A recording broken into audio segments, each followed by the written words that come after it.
नमस्कार मित्रांनो, स्वागत करतो तुमचं आपल्या मराठी चॅनलमध्ये, ज्यात मी जुन्या बालभारतीमधील सुंदर असे पाठ घेऊन येत असतो। आज मी तुमच्यासमोर घेऊन आलो आहे दयाळू चक्रधर। चला तर मी तुमच्यासाठी वाचतो। तत्पूर्वी मित्रांनो, मी तुम्हाला पुन्हा एकदा विनंती करतो, प्लीज माझे सबस्क्रायबर वाढण्यास तुम्ही मदत करा। चला तर वाचतो दयाळू चक्रधर। सुमारे 700-750 वर्षापूर्वीची गोष्ट। एका जंगलात एक विशाल वृक्षाखाली एक सत्पुरुष ध्यानस्थ बसला होता। तो अत्यंत देखणा होता। त्याची मुद्रा प्रसन्न होती। त्याच्या चेहऱ्यावर तेज होते। दूरवर कुत्र्यांच्या भुंकण्याचा आवाज त्याला ऐकू आला। त्या तेजस्वी पुरुषाने डोळे उघडून पाहिले। पाहत होतो काय, एक गोंडस गोजिरा ससा कावरा बावरा होऊन वाट फुटेल तिकडे जीव घेऊन धावत होता। त्याच्या मागे कुत्री धावत होती। पारध्यांच्या आरोळीने जंगल दुमदुमून गेले होते। बिचारा ससा सैरावैरा पळत होता। कुठे जावे हेच त्याला सुचत नव्हते। तेवढ्यात त्याला त्या प्रचंड वृक्षाच्या छायेत बसलेला तो तेजस्वी पुरुष दिसला। किती हायसे वाटले त्याला। भेदरलेल्या सशाच्या जीवात जीव आला। सारे बळ एकटून तो त्या सत्पुरुषाच्या दिशेने धावत सुटला आणि डोळ्याचे पाते लवते न लवते तोच त्याच्या मांडीखाली जाऊन बसला। त्या सत्पुरुषानेही त्याच्याकडे प्रेमभराने पाहिले व त्याला मायेने कुरवाळले। इतक्यात सशाचा पाठलाग करणारी काही शिकारी कुत्रे तिथे आली।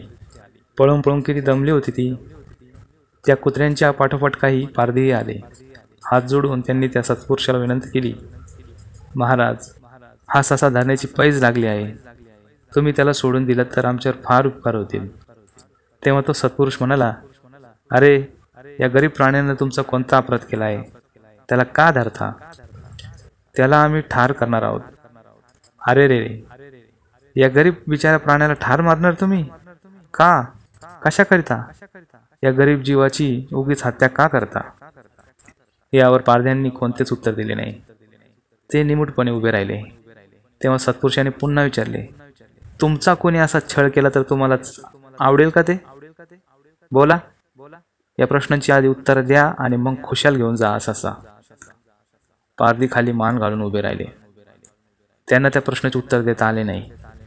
तेव्हा तो सत्पुरुष पुढे म्हणाला, आणि हे पहा, हा ससा तर मला शरण आलाय। जो आपल्याला शरण येतो त्याचं आपण रक्षण करायला नको काय?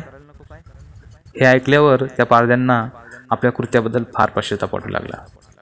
सत्पुरुष म्हणाला, बाबांनो, या गरीब बिचाऱ्या सशानं तुमचा कोणताही अपराध केला नाही। हा आपल्या सवंगड्यांबरोबर या रानवनात राहतो, गवत पाला खातो, ओढ्याचं निर्मळ पाणी पितो आणि हसत बागडत असतो। कोणाला तर याने त्रास दिला आहे का? सांगा पाहू।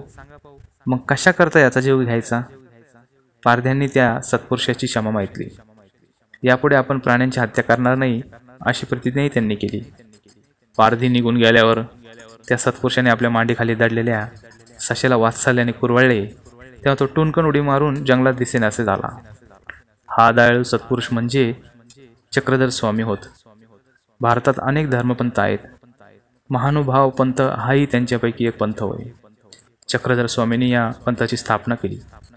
चक्रधर स्वामींचा जन्म गुजरातीत झाला।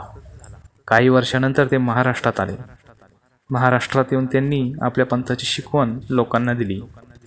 सर्वांशी प्रेमाने वागावे, परमेश्वराची भक्ती करावी, कोणत्याही प्राण्याची हत्या करू नये, असे कितीतरी चांगले विचार त्यांनी लोकांना सांगितले। लोक सन्मार्गाला लागले।